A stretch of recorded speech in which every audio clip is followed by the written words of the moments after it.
본 내용은 투자 판단에 대한 참고용이며 모든 투자의 책임은 투자자 본인에게 있음을 알려드립니다. 특정 종목의 매수 또는 매도 추천이 아님을 분명히 밝힙니다. 자, 주식으로 세상을 이해하는 시간입니다. 2026년 여러분의 계좌는 과연 환하게 웃게 될까요? 아니면 깊은 한숨을 쉬게 될까요? 오늘 전문가들의 정말 극과 극으로 갈리는 전망 속에서 그 힌트를 한번 찾아보겠습니다. 자, 2026년 시장을 움직일 첫 번째 키워드는 바로 포모, 즉 나만 뒤처지는 것 같은 두려움입니다. 나만 빼고 다 부자 되는 거 아니야? 하는 그 초조함 다들 느껴보셨죠? 한 전문가는요, 2025년 상승장에서 혹시라도 소외됐던 투자자들의 그 아쉬움이 2026년에는 묻지도 따지지도 않고 일단 지르고 보는 그런 광기 어린 매수세로 불타오를 수 있다고 경고하고 있습니다. 그리고 바로 그 광기가 코스피 지수를 5천, 심지어는 6천까지도 밀어 올릴 수 있다는 아주 대담한 전망으로 이어지는 겁니다. 이게 그냥 희망회로만 돌리는 뜬구름 잡는 소리가 아니에요. 근거가 있습니다. 바로 코로나 팬데믹 이후에 우리 시장의 판도가 완전히 바뀌었기 때문인데요. 막대한 자금과 정부력으로 무장한 개인 투자자들이 이제는 시장을 움직이는 핵심 주체로 떠올랐다는 분석이죠. 자, 그런데 말이죠. 우리 증시만 따로 떼어놓고 볼 수는 없잖아요. 지금 전 세계 경제판을 뒤흔드는 거의 지각 변동 수준의 거대한 움직임이 포착되고 있거든요. 그리고 그 진원지가 바로 옆나라, 일본입니다. 엔캐리 트레이드. 용어는 좀 어려워 보일 수 있는데 사실 원리는 아주 간단해요. 이자가 거의 공짜나 다름없는 일본 엔화를 빌려서 이자를 훨씬 많이 주는 다른 나라 자산에 투자하는 겁니다. 수십 년간 전 세계 투자자들에게는 거의 공짜 점심이나 마찬가지였죠. 바로 이 돈이 글로벌 시장을 돌게 만든 핵심적인 돈줄 역할을 해왔습니다. 자, 화면에 보이는 이 타임라인을 좀 보세요. 정말 놀랍지 않나요? 무려 30년입니다. 한 세대가 꼬박 지나는 동안 일본은 사실상 제로금리 시대에 멈춰 있었던 거예요. 그런데 1989년 버블 붕괴 이후 멈춰있던 일본의 금리 시계가 드디어 다시 똑딱거리기 시작했습니다. 이게 왜 중요하냐면요. 단순히 한 나라의 정책이 바뀌는 수준이 아니에요. 지난 수십 년간 세계 금융시장을 받쳐왔던 거대한 기둥 하나가 지금 뿌리채 흔들리기 시작했다는 신호입니다. 값싼 돈의 파티는 이제 끝났다. 네, 바로 이겁니다. 2020년 시장을 뒤흔들 수 있는 폭탄의 뇌관이 바로 이 지점이에요. 파티가 끝났으니 이제 빌린 돈을 갚아야 할 시간이 온 거죠. 전 세계에 쫙 깔려있던 일본 자금들이 썰물처럼 빠져나가기 시작하면 어떻게 될까요? 그렇죠.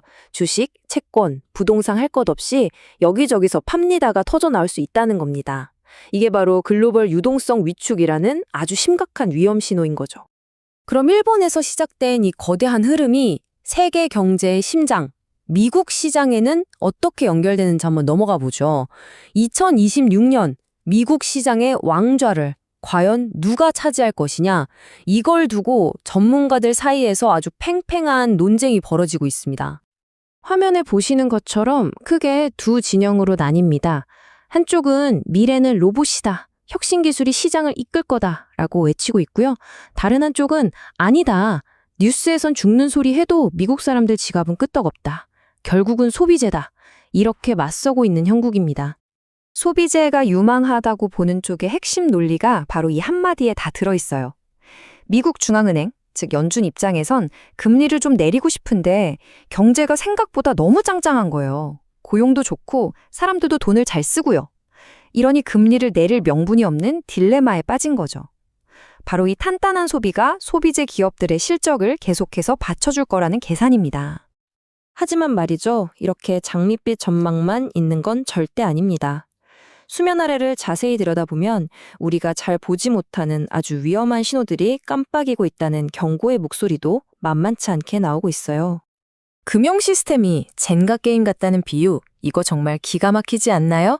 겉으로 보기엔 멀쩡하게 서 있는 것 같지만 사실은 아슬아슬하게 균형을 잡고 있는 거죠. 그러다 결정적인 나무토막 하나, 바로 신뢰라는 조각이 쑥 빠지는 순간 전체가 와르르 무너져 내릴 수 있다는 아주 강력한 경고입니다. 그럼 그 신뢰라는 조각을 빼내는 가장 대표적인 범인이 뭘까요? 바로 이 분식회계입니다. 요즘 말로 하면 재무제표 뽀샵 같은 거죠. 회사의 실제 성적보다 훨씬 좋아 보이게 장부를 예쁘게 꾸미는 건데 과거의 대규모 금융 붕괴는 거의 예외 없이 여기서부터 시작됐다고 해도 과언이 아닙니다. 앨런, 월드컴, 그리고 리먼 브라더스까지 이름만 들어도 아찔하죠? 한때는 세계 최고라 불리던 이 기업들이 무너진 이유도 결국 비슷합니다. 아주 복잡하고 교묘한 회계 기법으로 손실은 감추고 이익은 부풀렸던 거죠. 하지만 영원한 비밀은 없다고 결국엔 더 이상 숨길 수 없는 순간이 오고야 말았습니다. 자, 그래서 나오는 얘기가 바로 이 금융위기 주기설입니다. 화면의 차트에서 보시는 것처럼 2018년 금융위기 이후 대략 8년에서 10년 간격으로 시장에 큰 충격이 왔다는 주장인데요. 물론 제20년 경험상 역사가 칼같이 반복되는 경우는 드뭅니다. 하지만 이런 패턴이 나타나는 게 마냥 우연은 아닐 수 있다는 거죠. 공교롭게도 그 주기가 가리키는 다음 변곡점이 바로 2026년 언저리라는 점, 이건 우리를 좀 긴장하게 만듭니다. 여기까지 들어보시니 어떠세요? 머리가 좀 복잡해지시죠? 맞습니다.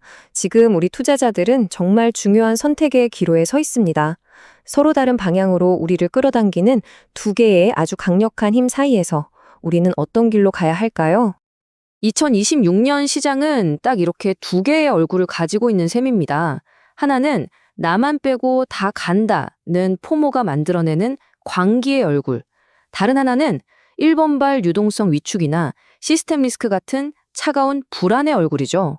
즉, 하늘 높은 줄 모르고 폭등할 수도 있는 잠재력과 한순간에 모든 것이 무너질 수도 있는 위험이 아슬아슬하게 공존하고 있는 겁니다.